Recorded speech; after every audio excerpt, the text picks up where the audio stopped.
Ayan, mag-update lang ako sa guppies ko. Last time na upload ko about sa guppies is 1 month ago. So, kung titignan nyo yung videos ko, yung video ko na yon, yung guppy spotted. Bali, isang guppy lang na baby ang nakita ko. Pero, ano pala sila? Bali, 6. So, 1 month ago, sobrang liliit pa lang nila.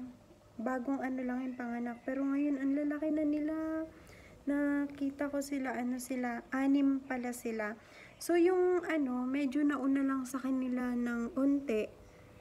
Parang siguro 2 months old na yon. Nandun siya, ayan. Yun, yung orange na yun na ng buntot.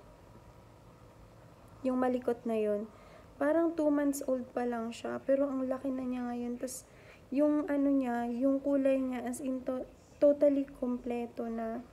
Tapos, na siya, fully grown na siya kasi nakita na kung siya, lalaki or babae. Ayan, lalaki siya.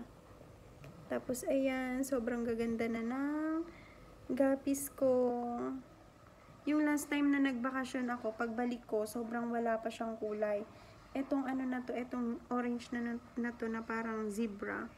Ayan, sobrang ganda, promise. Sobrang ganda niya. Bale, bumalik ako dito August. So, September, October. 2 months lang ang nakalipas. Grabe, sobrang ganda na niya.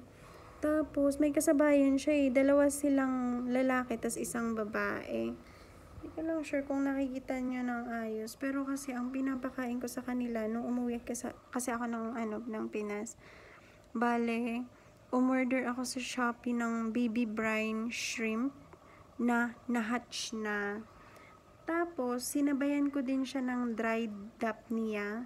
Ayun yung pinapakain ko sa kanila. Sinasabay ko, inaano ko na lang din, hinahaluan ko ng, PO2 yata yun. So, ayun, yun yung kinakain nila. Ayan, ang lalaki na nila yung baby. Sobrang lalaki na nila. Tapos, ang gaganda na ng guppies ko. Yan, isa yun sa sobrang ganda. Tapos yan. Yun lang. Bye!